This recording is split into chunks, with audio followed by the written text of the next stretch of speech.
This might be the most vulnerable piece I've ever created. Up until this point, I've never shared this on the internet before. 7 years ago, I lost my younger brother. Over the years, I've struggled to come to terms with his passing. It's almost as if a piece of me is now missing. And if I'm being honest, I've never really found my closure until recently, until I played Silent Hill 2. Let's start from the beginning. As soon as I heard Theme of Laura start playing as James is looking out from the overlook, I could feel that I was about to experience something special. It's no secret from anyone who knows me that I've been a horror fan ever since I was a little kid. I even played the first Silent Hill when I was in 6th grade. I also had exposure to films like Candyman and Nightmare on Elm Street. For better or worse, these experiences shaped and molded me into the person I am today. To be clear, I never beat Silent Hill as a kid. My friends and I would play through the nightmare sequence, run around the town for a little bit, and then quit before anything really progressed. We'd do the same thing with RE1 and RE2 as well. So I guess wanting to freak myself out started at a young age. Now back to Silent Hill 2. The moody, dull, foggy, creepy atmosphere got my attention from the start, as I was making my way through the dark woods to the town of Silent Hill.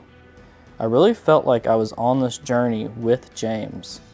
He seemed to be dealing with the grief over his past, just like myself.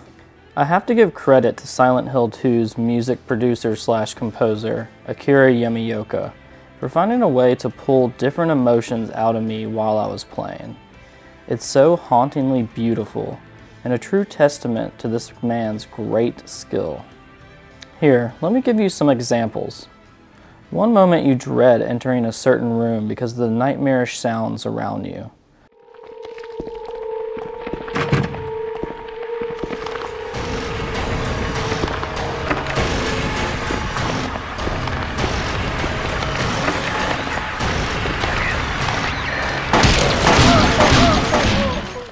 Another moment, he puts you in this trance-like state, lulling you into a state of peace and tranquility. Yeah, I'm James. Angela. Angela, okay. I don't know what you're planning, but there's always another way. Really? It's a great representation of the balance Silent Hill 2 offers the player. Let's talk about the woodside apartment for a moment. It's a great example of how Silent Hill 2 slowly introduces the horrors to the player. It's a slow burn. No music is necessary at this point. The tight, claustrophobic, long and dark hallways are all that's needed, with only the sound of James's footsteps.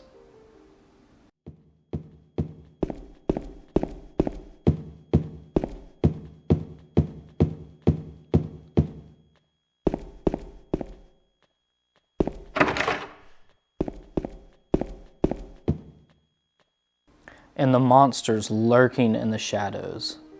My favorite part is the introduction of Pyramid Head, standing ominously behind the bars. It's subtle, but extremely effective. Before we go any further and talk about the actions of James and the other characters, I want to be crystal clear about something. I do not condone or support the actions of some of these characters. This video is merely a discussion of how Silent Hill made me open up, battle my demons, and simply question my own morality towards my past traumas in my life. I can't be the only one who has felt this way about Silent Hill 2, so I find it necessary to put myself out there and let others know they are not alone.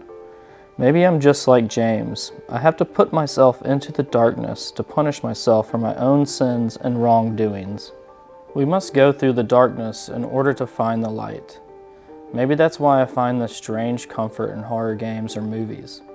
In a weird way, I feel at home in Silent Hill. It's this uncomfortable connection I find with these characters. I witnessed and experienced abuse growing up with my stepfather, who drank too much and who would become a completely different person. So naturally, hearing Angela talk about the abuse from her father and brother bonded us to a certain degree.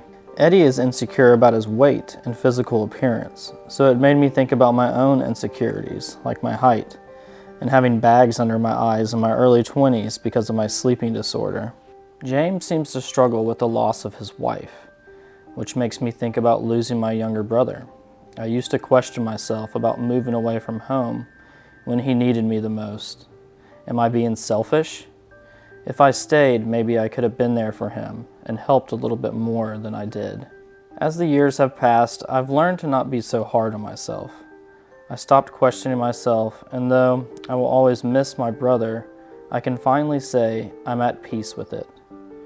For the longest time, I tried to act like nothing really happened, burying my guilt and shame, avoiding the tough conversations with myself.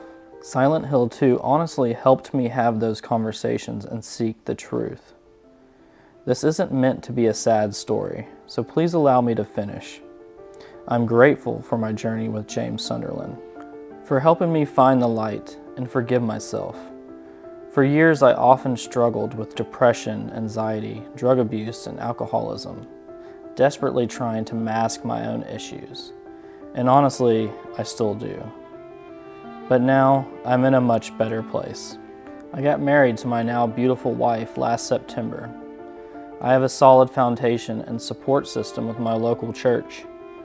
I created an outlet with this channel to make videos like this, to create a community to help others just like myself.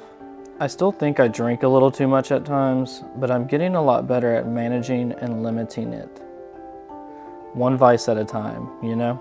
In closing, I just wanted to say, even though this was extremely difficult for me to put these words from pen to page, I feel it's completely worth it if it just reaches one person who is struggling with forgiving themselves.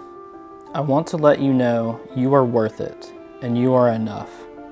I know it's difficult to unpack these skeletons in our closet, but it's necessary, and it's the first step towards letting go and allowing ourselves to be truly happy.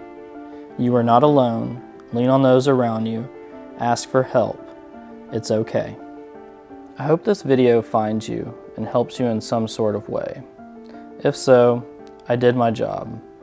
Please comment down below if you can relate to this video, or just simply give it a like or share it with a friend. Consider subscribing to the channel to continue along this journey with me. Until next time, stay blessed.